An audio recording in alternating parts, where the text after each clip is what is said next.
yeux se hérissent, le sentiment du vide s'empara de mon être. Ainsi parle le héros du roman de Jules Verne, Voyage au centre de la Terre, au moment où il pénètre dans le gouffre.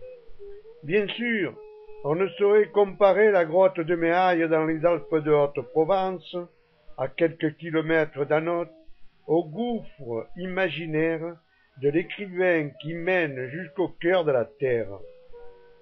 Pourtant, on ressent aussi cette légère appréhension lorsque l'on s'enfonce dans ce boyau et que l'on voit la lumière du jour s'amenuiser.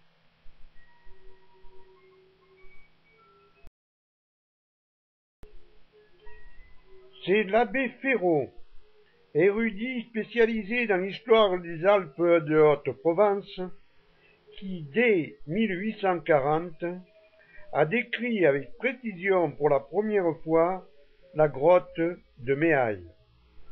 Et elle intéresse à la fois les géologues et les préhistoriens, car on y a retrouvé de nombreux ossements humains et animaux qui prouveraient une occupation très ancienne, datant de l'âge de bronze, entre le 4e et le 2e millénaire avant Jésus-Christ.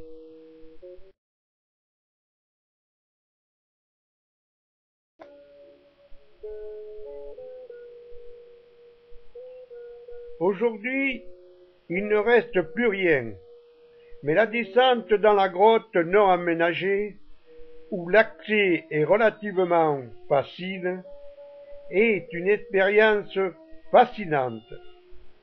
On y pénètre par un court boyau glissant qui s'ouvre sur une galerie de 400 mètres environ.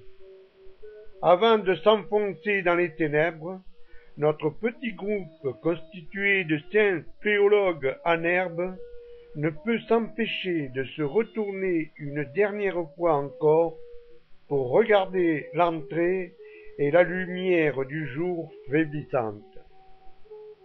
Mais tout cela ne perturbe pas Julien, 13 ans, qui avance d'un bon pas. Ça glisse, mais c'est vraiment super beau. Et puis c'est génial, il y a même des chauves-souris, qu'il dit. Derrière lui, sa mère, Christine, les yeux rivés sur le rond lumineux de sa torche électrique, progresse plus lentement et prend le temps d'admirer la grotte. Le sol, irrégulier, est fait de tubes calcaires et le plafond semble comme maçonné. Il est en fait composé de noyaux de calcaire arrondis, dits poudingues, et en balayant le plafond de la grotte avec la torche électrique, le faisceau accroche des reflets dorés.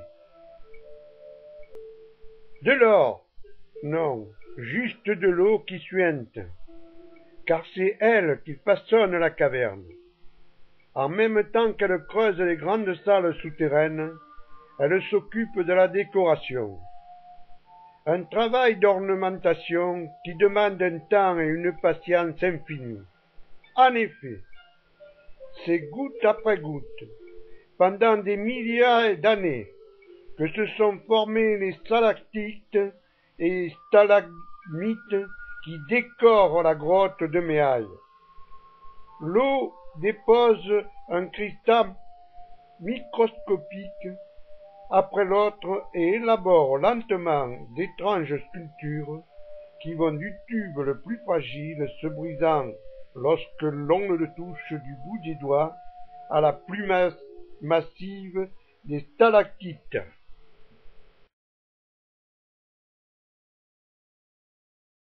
Plus on descend, plus ce spectacle devient féerique.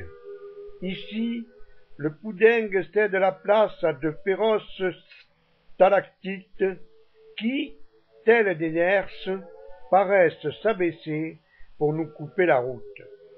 Là, de spectaculaires colonnes aux formes alambiquées qui semblent soutenir le plafond. Toutefois, on ne ressent aucune sensation d'étouffement. Les salles sont larges et le plafond haut.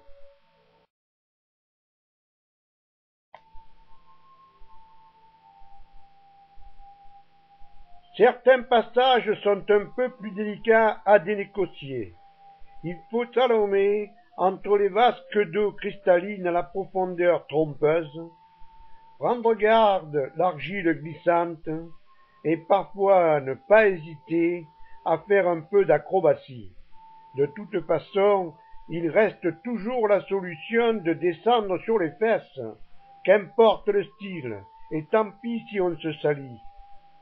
Mais si la progression est lente, c'est surtout parce que l'on s'attarde pour admirer les colonnes et les barrages d'eau miniatures.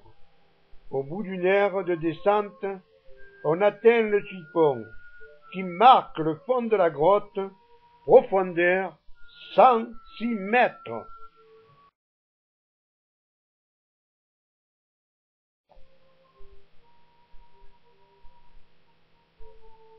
Avant de rebrousser chemin, on décide d'éteindre les lampes électriques et de se taire pendant quelques secondes.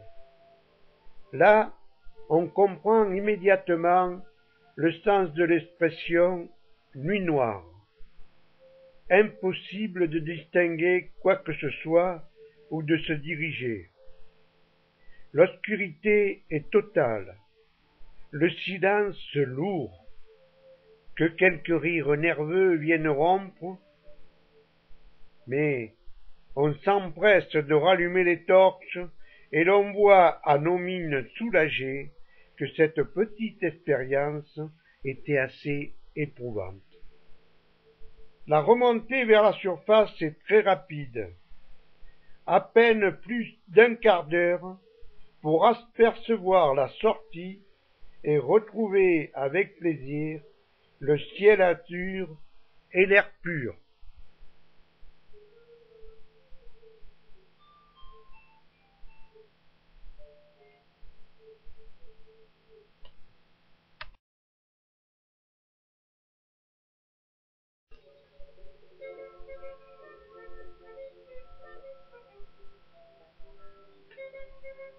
Dans ce monde des ténèbres éternelles, les plantes vertes qui sont à la base de la chaîne alimentaire, pour la plupart des êtres humains, ne peuvent pousser.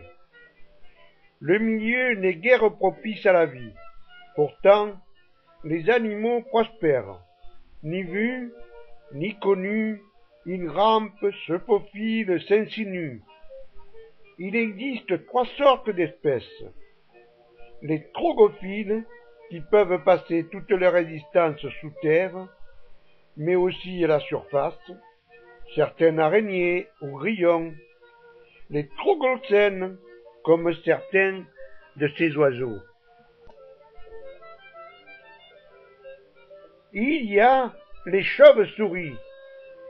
Ces dernières, pendues au plafond de la grotte, profitent de sa température constante et de l'absence de prédateurs et en sortent au crépuscule pour chasser les insectes dont elles se nourrissent. Dernière espèce, les troglobies, qui n'abandonnent jamais le monde souterrain. Ce sont, par exemple, des poissons aveugles et incolores qui vivent dans ces vasques naturelles à l'eau si limpide.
Amaro sulle sue e negro lei se mano, luenda che stei montagno, pente su meis amor, o sole della plano, cande camie che bagni, cande nue che pantai, a te i tuoi develu.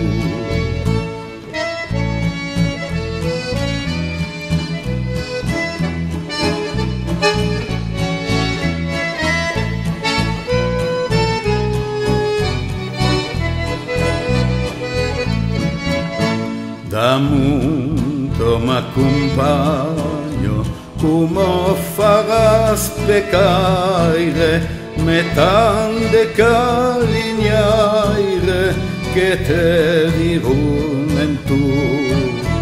E stanastro l'espero, e sava un amigo, du tessi che m'oblide, m'agradarie l'amor.